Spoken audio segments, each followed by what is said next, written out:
¿Por qué? ¿Por qué le digo esto?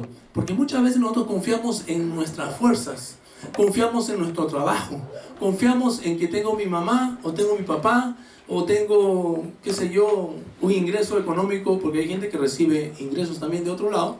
Entonces confiamos en eso, pero no debemos confiar en eso, debemos confiar en Dios. Amén. Y yo quiero que ustedes puedan abrir sus Biblias en Jeremías 17:7. Amén. Aleluya. Jeremías 17:7.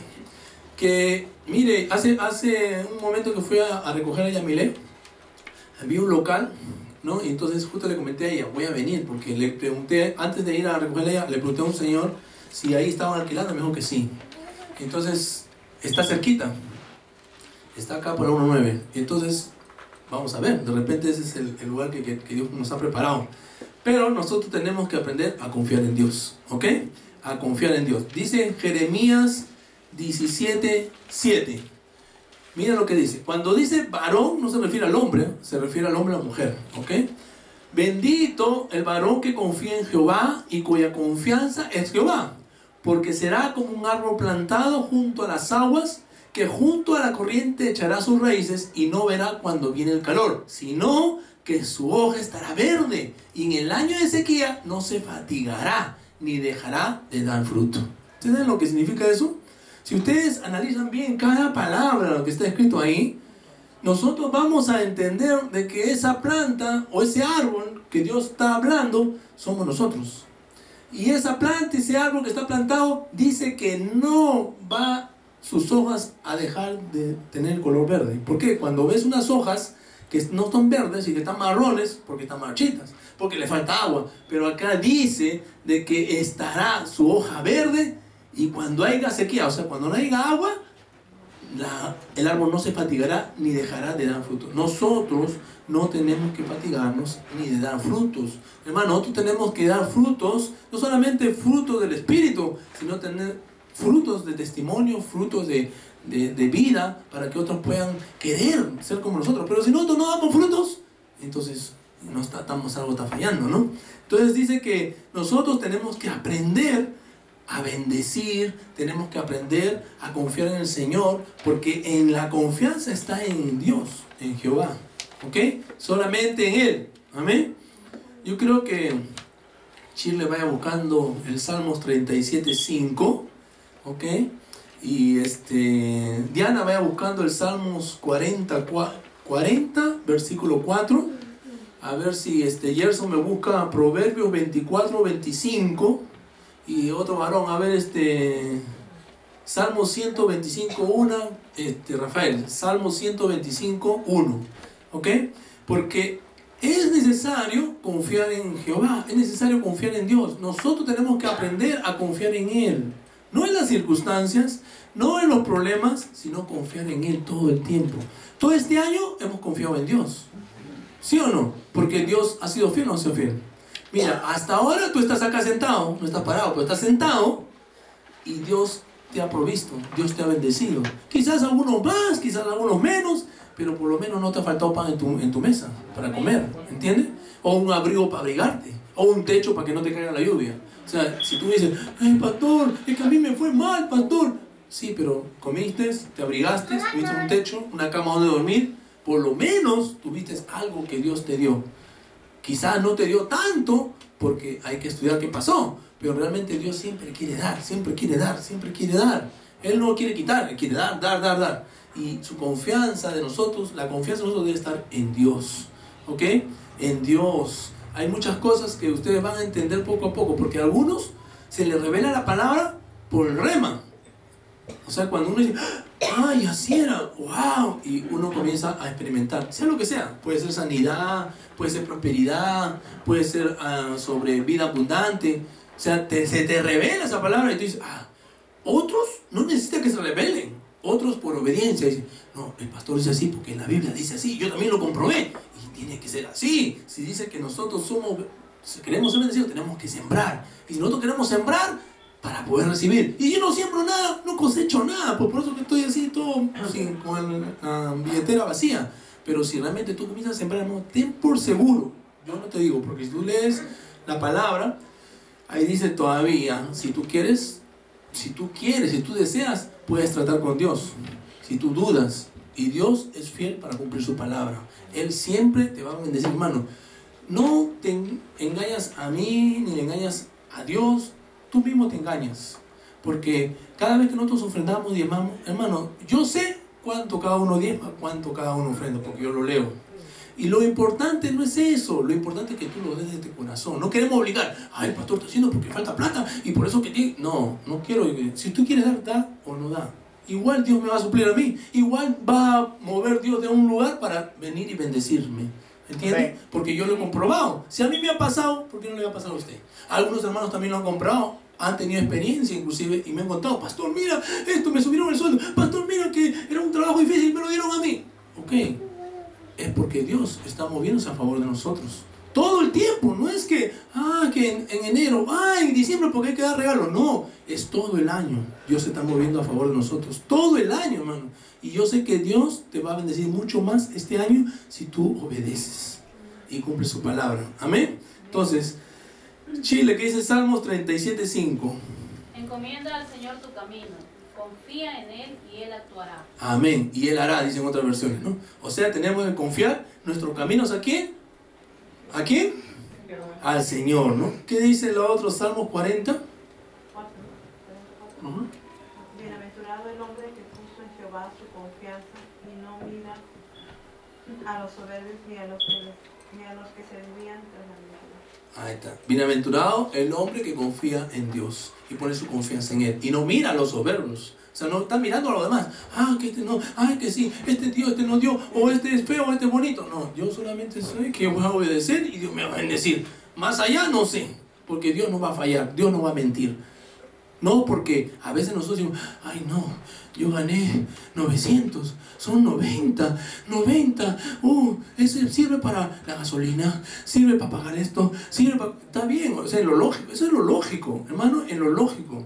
Si fuera así, yo cerraría mi casa, pues, y me rentaría el basement, pero a mí me alcanza.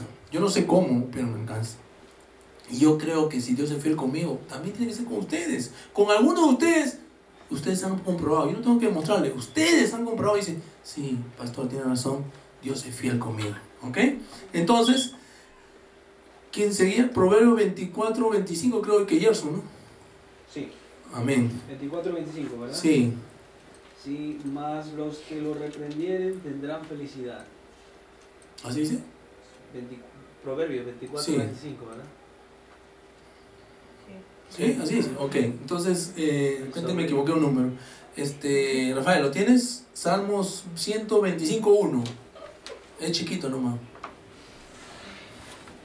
Los que confían en Jehová son como el monte de Sión, que no se mueve, sino que permanece para siempre. Así es. O sea, los que confían en Jehová, dice, son como el monte de Sión, un monte que no se mueve y permanece para siempre. Imagínense, para siempre va a permanecer si realmente tú confías en Jehová. Aleluya. Gloria a Dios. ¿Cuál es el texto? Amén. Entonces, mire, las historias de la Biblia, hay muchas historias. ¿Cuántos saben que hay muchas historias en la Biblia? Hay muchas historias en la Biblia, pero esas historias que están en la Biblia, en el Antiguo y en el Nuevo, no fueron por casualidad. O sea, no que, de casualidad lo pusieron ahí. No fueron por casualidad. Dios permitió que esas historias estén en la Biblia. Y cada historia tiene una enseñanza. Cada historia te va a hablar a ti, a tu vida, a tu corazón, para dirigirte, para moldearte, para educarte, para enseñarte. ¿Ok? Cada historia. Y hay una historia que yo lo quiero compartir en esta mañana, y es la historia de Esaú y Jacob. ¿Cuántos conocen a Esaú y a Jacob? Amén. Algunos no lo conocen, se lo voy a presentar en un momento. Entonces, Esaú y Jacob es una historia muy importante donde podemos aprender muchas lecciones importantes para nuestra vida. Dice que esta historia empieza con el nacimiento. Lo podemos encontrar en Génesis 25, pero no vayan allá. Dice, donde nosotros ahí vemos Jacob, cómo Jacob vivió, cómo Jacob tuvo sus hijos, cómo Jacob pudo multiplicarse, cómo pudo ser bendecido. ¿Ok? El libro de Génesis, que es el primer libro de la Biblia, la mitad habla de Jacob. Imagínense. Y el libro, que es largo, la mitad habla de la vida de Jacob, cuando él comenzó a vivir, cuando nació, desde que nació, ¿no? En el vientre de su madre, que eran 2 mellizos, y hay una pelea entre ellos, y dijo el Señor, el menor servirá al mayor, ¿no? Perdón, el mayor servirá al menor. Entonces, nosotros podemos ver aquí, de la historia de Jacob, donde su padre era Isaac y su madre era Rebeca. Dice que Isaac con Rebeca se conocieron y se casó. Isaac con Rebeca, el papá de Jacob, se casó cuando tenía 40 años. Y no podía tener hijos hasta después de 20 años. Imagínense, esperaron 20 años y después de 20 años recién tuvieron, y no le dieron 1, le dieron 2, ¿no? O sea, Rebeca engendró 2. Y ahí estaba Esaú y Jacob. ¿Ok?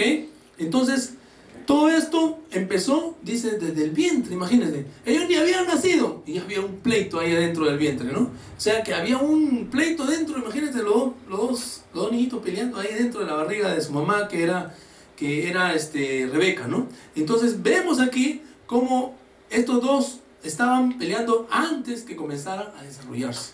Imagínense. Y cuando ya nacen, comienzan a crecer, hay algo importante que se llama la primogenitura, que eso es que se lo lleva el mayor, por el primero que nace, ¿no? O sea, por ejemplo, ¿cuántos son primerizos de acá? O sea, primeros de su familia, sea mujer o hombre. ¿Cuántos son? A ver, levante su mano. 1, 2 nomás, 3, 4. O sea, los que han nacido, los que son mayores en su casa, de sus hermanos, de todos sus hermanos. Yo soy mayor, por ejemplo, yo tengo mi hermana que se llama Patricia y mi hermano que se llama Alexander o Alex, ¿entienden? Entonces yo soy mayor, entonces la primogenitura viene para mí, yo soy el primogénito, ¿entendieron? Y algunas son las primogénitas y algunas son las últimas, ¿no? Como Yamelé, que es la última, el conchito de su familia. Entonces hay de todo, pero estamos hablando ahora de los primeros, ¿ok? De la primogenitura. O sea, dice que la primogenitura es la herencia del primer hombre nacido en una familia, ¿no? Y era algo muy apreciado en tiempos bíblicos. En esos tiempos era muy apreciado. Dice que el privilegio para esta persona que nacía primero en una familia tenía autoridad, tenía bendición, no solamente materiales, sino espirituales, y era considerado el sacerdote de la familia. Imagínense. O sea, dentro de un altar familiar, el primogénito era el sacerdote. El sacerdote era el que supuestamente estaba más conectado con Dios, el que traía las ofrendas, ¿no? Pero en la familia también hay un sacerdote que supuestamente era el mayor, ¿no? En estos tiempos estamos hablando. Jacob tomó lo que no le pertenecía de la primogenitura de su hermano. O sea, Jacob significa mentiroso, engañoso. Entonces, él fue una persona, su nombre significa usurpador, ladrón. Imagínense, el nombre de Jacob, estamos hablando de Jacob. Entonces Jacob, que al final después Dios lo cambia y se convierte en Israel, Jacob era un hombre que era muy amado por su mamá, o sea, sufría un poco de mamitis, ¿no? Y su hermano Esaú, o sea, estaba más tirado al papá, entonces él le gustaba la casa, pero a Jacob le gustaba, o sea, en su casa, o sea, al otro le gustaba la casa, ser cazador, la calle le gustaba, ¿no? Y al otro le gustaba su casita, le gustaba cocinar, sabía cocinar, hizo sus frijolitos, todo.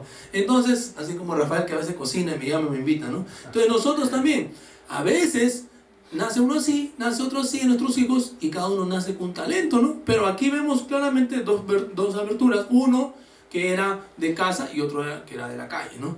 Entonces, este hombre dice que lo engañó a su hermano, ¿no? ¿Y cómo lo engañó? Que cuando Saúl vino de cazar y no cazó nada y tenía hambre, vino a su casa como medio hambriento y se encontró con su hermano que había hecho un potaje, ¿no? Y entonces le dijo, hermano, invítame, dame de comer. Y dijo, no, ese es para mí. No, pero dámelo. Y entonces él le dijo, pero no, espérate, yo te doy, pero tú me das tu primogenitura. Y entonces él dijo, ¿para qué me sirve a mí la primogenitura? Ya, pues dame el plato, toma mi primogenitura, te la doy. Pero jura ante Dios. Y él juró ante Dios, te juro ante Dios que te la doy. Y en ese tiempo, o sea, el jurar no era, o comprometerse con Dios no era un juego, era algo serio, ¿no? O sea, que tú tenías que comprometerte con tu palabra, con Dios, porque si tú fallabas, entonces ya, pues, hasta fuego te caía a ti, ¿no? Pero ahora la gente jura por jurar, o dice su palabra y no lo cumple. A veces no lo cumplimos, fallamos a Dios. Pero ahora está la misericordia de Dios. Pero en ese tiempo no, la gente tenía que cumplir lo que hablaba, ¿ok? Entonces dice que Saúl vendió su primogenitura y se lo dio. Se lo dio por un plato de comida, ¿no? Y estas cosas originaron consecuencias y actos entre ellos dos, porque no solamente fue la primogenitura así de boca, ¿no? Pues, ya, pues tú quieres ser primero, toma, pues coge tú primero, a mí no me importa. Pero no solamente fue eso, sino fue la bendición que el padre dio a su hijo. O sea, Isaac dio una bendición. Cuando Dios estaba muriendo, tenía que bendecir a su hijo y tenía que ser al mayor, no podía ser menor, ni al tercero, ni al cuarto, ni al quinto, al mayor. ¿Ok? Entonces dice que Esaú y Jacob fueron usados por Dios para dar cumplimiento a su palabra. Mire, muchas veces Dios permite que sucedan cosas, pero no porque, ay, no, ¿por qué me está pasando eso? Dios permite que sucedan esas cosas para enseñarte, para cumplir su palabra. ¿Tú crees que José, ustedes conocen a José el soñador? José fue el número 11 de los hijos de Jacob. Usted recuerda que lo vendieron sus hermanos, después fue a un pozo, después lo vendieron a los mercaderes. Ese fue el hijo de Jacob, de que estamos hablando, uno de los hijos, porque él tuvo más hijos. Entonces, ¿ustedes creen que era justo que este joven que soñaba y era un soñador, era justo que sus hermanos lo quieran matar, que lo metan a un pozo, que lo vendan, que vaya a los mercaderes, que vaya a otro país, a otra ciudad, a otro mundo donde no conocía? ¿Es justo eso? No era malo él, pero todo estaba en los planes de Dios. ¿Es justo que tú estés aquí? Yo no sé si es justo. Lo único que sé es que todo está en los planes de Dios. ¿Amén o no? Todas las cosas que pasan alrededor de tu vida, muchas veces porque tú lo permites o muchas veces porque Dios quiere. ¿Entiendes? Si tú, por ejemplo, algo sencillo, si está haciendo frío, ¡ay, qué bonito sol! Y yo salgo con un polito y me voy a caminar por ahí, ten seguro que mañana estoy con gripe o estoy mal de la garganta. ¿Por qué? Porque fue mi culpa. No es que Dios, ahí no le voy a echar la culpa a Dios, es mi culpa por no abrigarme. ¿Cierto o no? Entonces muchas veces pasa esas cosas, que hacemos cosas o suceden cosas por nuestra culpa, no por Dios, y le echamos la culpa a Dios. Tenemos que ser conscientes que muchas cosas en nuestra vida es por nuestra culpa. Si nosotros obedecemos su palabra y cumplimos las cosas como Dios manda, entonces nuestra vida va a ser de bendición. Amén. Entonces tenemos que aprender muchas cosas, pero dentro de esto, como le digo, este hombre perdió dos cosas: la primogenitura, que era todos los beneficios espirituales, materiales y el ser sacerdote, y la otra, la bendición de su papá. ¿Saben qué era eso? Una bendición de un padre era una bendición, que eso no era así nomás.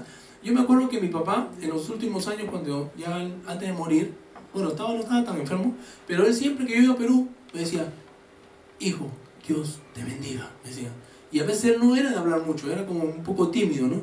Entonces él era muy tímido de hablar, o sea, muy corto de palabras, pero yo me acuerdo que siempre cuando yo llegaba, o siempre cuando yo me venía para acá, para Estados Unidos, me decía: hijito, que Dios te bendiga. Y esa palabra realmente, o sea, era de mi papá, que me estaba bendiciendo a mí. Y yo siempre le digo a mis hijos, cuando ellos se van a trabajar o se van a estudiar: hijo, que Dios te bendiga. Siempre les digo, para que Dios nos siga bendiciendo, porque la bendición de un padre es muy buena. Ahora, de repente tú no tienes tu papá, se murió, como yo no tengo mi papá, se murió, o qué sé yo, no vive contigo, pero siempre hay alguien que te bendice. Yo siempre estoy bendiciendo acá a la gente, siempre estoy bendiciendo al pueblo, siempre estoy diciendo una palabra de bendición. Nosotros tenemos también, no solamente padres naturales, sino padres espirituales, y personas, a veces tu tía, tu tío, tu hermano, alguien dice: hermano, que Dios te bendiga. Gracias, hermano, gracias, ¿no? Entonces la bendición no es algo sencillo, es algo bueno, pero más cuando viene del Padre, ¿ok? Entonces, para esto hubo un pleito entre ellos dos y tuvo que huir Jacob. ¿Por qué? Porque Saúl lo quería matar. Ya no. Se escuchó cuando su papá le bendijo a él y le dijo: mira, mi papá está para morir, no te mato por respeto a mi papá. No te lo dice así, pero te lo estoy parafraseando para que entiendas, ¿no? Entonces dice: no te mato porque mi papá todavía está vivo, pero una vez que muera, ten por seguro que te va a matar. Entonces la mamá le dijo al hijo, a Jacob: hijito, tienes que irte porque tu hermano te va a matar, y yo no quiero que en un día me quede sin hijo, mejor vete. Y lo mandó: vete a la casa de mi hermano. Entonces la mamá, que es Rebeca, lo mandó a su hijo a la casa de su hermano, que quedaba pues decir: vete, Juanita, a Uruguay, donde está mi hermano. Y tú: no, pero vete nomás, te voy a pagar el pasaje, y te vas, porque te va a matar, Leslie, te va a matar, ¿no? Pues supongamos que sea tu hermana, ¿no? Entonces así le dijo Rebeca a Jacob: vete, vete, anda, vete. Inclusive él no se fue así nomás. Si tú lees, Rebeca fue a donde Isaac y le dijo: mira, hay un problema, esto que el otro le cuentan. Y él dijo: oh, ok, ¿y a dónde va nuestro hijo? tiene que irse, que vaya a de mi hermano, a Labán. Labán era el hermano de Rebeca, que vaya para allá. Y entonces el hombre se fue, huyendo de su hermano Esaú, que lo quería matar. ¿Por qué? ¿Por qué lo quería matar? Porque le robó dos cosas: la primogenitura y le robó la bendición de su padre. Y vamos a ver ahora más adelante cómo después Esaú, cuando se da cuenta, viene él a querer que le bendiga el papá, y ahora dice: ¿cómo? Si tú estuviste aquí, ya te bendije. No, tú no me has bendecido a mí. Pero eso lo vamos a ver ahorita. Tenemos acá 3 puntos importantes que quiero, en esta pequeña historia, mostrarles algo de parte de Dios. Algo importante de esta pequeña historia que todavía no ha terminado, y yo quiero que ustedes entiendan, es que uno, tenemos que aprender a bendecir nuestro pasado. ¿Cuántos de ustedes se pueden acordar del pasado y las cosas malas que hicieron en el pasado, ¿no? Uno dice: wow, yo por ejemplo, que no hice malo, ¿no? Puedo hacer una pizarra y todas las cosas malas que yo hice, ¿entiendes? Claro que Dios no se acuerda de tu pasado, porque tú cuando viniste al Señor, todo es nuevo, como dice, de modo que si alguno está en Cristo, nueva criatura es. ¿Romano qué? 5:17. ¿Romanos 5:17? ¿Corintios 1 o 2? Segunda de Corintios 5:17. De modo que si alguno está en Cristo, nueva criatura. Ahí está el maestro, vamos a tomar el examen nuevamente. Ok, entonces tenemos que aprender a bendecir nuestro pasado, dice, ¿no? Hay dos cosas en el pasado. El pasado es dañado por otros y el pasado también es dañado por uno mismo. O sea, ¿qué significa? Que a veces nuestro pasado es dañado porque tu papá se fue, porque tu mamá se divorció de tu papá, o porque tu papá te pegaba mucho, o porque tu tío te violó, o porque te robaron y te vendieron y te mandaron a la casa de tu abuelita. O sea, es un pasado que no es por ti, es por otro que se ha dañado, ¿ok? Muchas veces el pasado se daña por culpa de otros, ¿ok? Entonces, aquí vemos, Esaú se da cuenta que su hermano Jacob le había robado su bendición. Trae a memoria los acontecimientos que le marcaron, y la reacción inmediata fue recordar el robo. Este me robó, no me puedo olvidar. Vamos a Génesis 27:30. Génesis 27:30. Y vamos a leer ahí una porción de la palabra donde vamos a hablar sobre lo que estamos comentando ahora. Génesis 27, o sea, el capítulo 27 y el versículo 30. ¿Ok? No hay. Manuel, si me lo pones, por favor. Sí, pero no hay. ¿27 o 30 o 3? 27:30. ¿No hay? Ah, sí. Sí hay. ¿Cómo que no hay? Génesis. A ver, ¿dónde está? Porque en esta no hay. Ah, entonces busca otro libro, pues. De repente en ese libro no hay. Sí, es que hay varias versiones y en versión popular no hay. Génesis 27:30 dice así: y aconteció, luego que Isaac acabó de bendecir a Jacob. Mira, Isaac, el papá de Jacob. Aconteció, sucedió, pasó, ¿ok?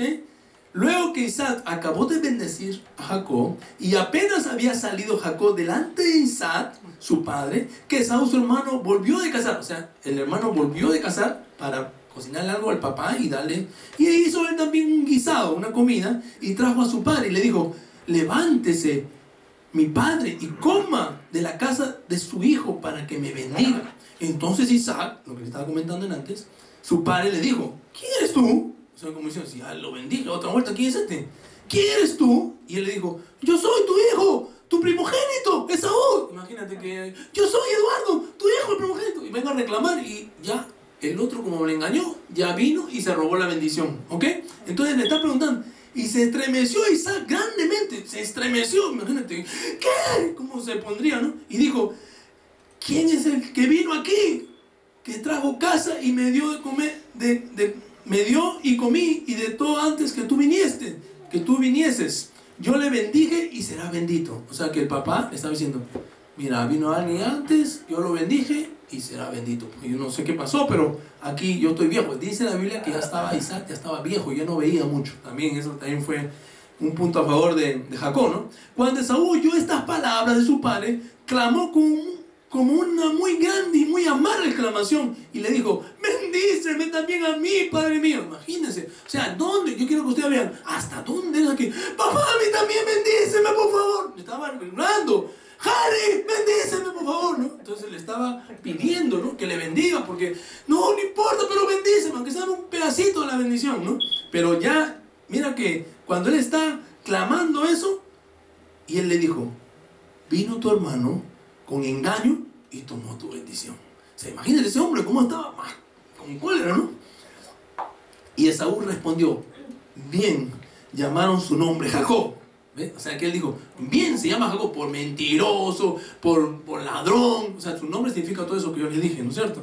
Entonces dice que bien, su nombre es Jacob, pues ya me ha suplantado 2 veces. Se apoderó de mi primogenitura y aquí ahora ha tomado mi bendición. Y dijo, ¿no has guardado bendición para mí? Isaac respondió y dijo a Esaú, he aquí, yo te he puesto por señor tuyo y le he dado por siervo a todos sus hermanos, de trigo y de vino le he provisto. ¿Qué pues te haré a ti ahora, hijo mío? O sea, como diciendo, ya no tengo nada, ya le bendije con todo ya al otro, ya, ¿qué te voy a dar? No tengo que bendecirte. Y Esaú respondió a su padre, ¿no tiene más que una sola bendición, padre mío? Bendíceme también a mí, padre mío. Y alzó Esaú su voz y lloró. Mira, estaba tan conmovido Esaú que, padre, por favor, una sola pequeña bendición. Nada. Entonces su padre habló y le dijo, he aquí, será tu habitación en grosuras de la tierra y del rocío de los cielos de arriba, y por tu espada vivirás y a tu hermano servirás. O sea, que imagínate, encima tengo que sacarme la mugre, tengo que agarrar y matarme, buscarla, como dice, y encima tengo que servir a mi hermano. Esto no puede ser. Imagínate cómo se sentía Esaú. ¿Usted se da cuenta? Esaú estaba pero botando fuego. ¿Cuántos de ustedes a veces han estado así amargo, molesto? Sí, que no. Te pone molesto con tu hermano, con tu esposo, con tu esposa, con tu hijo, hasta con el pastor se ha puesto molesto aquí alguna vez. Entonces, yo te digo una cosa, muchas veces todas estas cosas que están pasando es para enseñarnos algo. Amén. Algo nos está enseñando el Señor y nos va a enseñar. Entonces Isaac ya había bendecido a su hijo y entonces le dijo a él que tienes que vivir y encima tienes que todavía bendecir, tienes que servir a tu hermano. Entonces, ¿qué bendición es eso, no?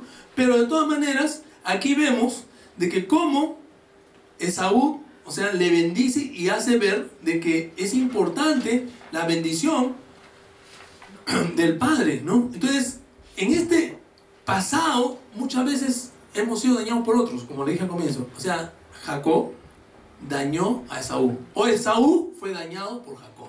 ¿Me entienden? Entonces, muchas veces nosotros somos dañados por alguien, pero tenemos que bendecir. No bendecir porque me dañó, no. Tenemos que bendecir y perdonar. Dice que Esaú aprendió a perdonar a su hermano sin mirar y recordar el pasado. Ahora, eso cuesta, ¿no? Pues, ay, no, si este me hizo, ay, no, me engañó, se robó toda mi plata, ¿no? Y siendo mi hermano, abrió mi cajón y se llevó toda mi plata y tantas cosas que pueden pasar, ¿no? Pero yo me acuerdo, y siempre lo digo, que yo estuve en una reunión donde un predicador, así que estaba hablando, y no una iglesia pequeña, era un aniversario, una iglesia, y habían varias iglesias, habían como unas 200 personas, 300, no sé, pero el hombre salió, un joven, más o menos como Gerson así, joven, y dijo, yo estoy aquí por la gracia de Dios, pero quiero enseñarles en esta hora, en esta tarde, porque era una tardecita con sol así como ahora, del amor de Cristo. Y él habló y dijo, yo he aprendido a perdonar, y una de las muestras más grandes de lo que es perdonar, que yo le he perdonado a mi padre, que me violaba siempre desde niño. ¿Ustedes saben lo que es eso? Que un hijo perdone a su papá que lo violaba desde niño. Y no es algo asombroso, porque ustedes se van a ver a esta predicadora, algunos escuchan a ella, ¿no? También fue violada por su papá a veces, y ella lo perdonó, y ahora es una gran predicadora. O sea, es difícil perdonar el pasado, pero cuando tú realmente aprendes a perdonar, Dios te va a bendecir. ¿Ok? Dios te va a bendecir. Entonces, vemos aquí, mira, Génesis 33:1. Génesis, ahí, 33 más adelantito nomás. Lo que pasa, o sea, lo que te estoy hablando, o sea, con un ejemplo, ¿no? Para que veas. Dice que Jacob se fue, ¿no? estuvo más de 20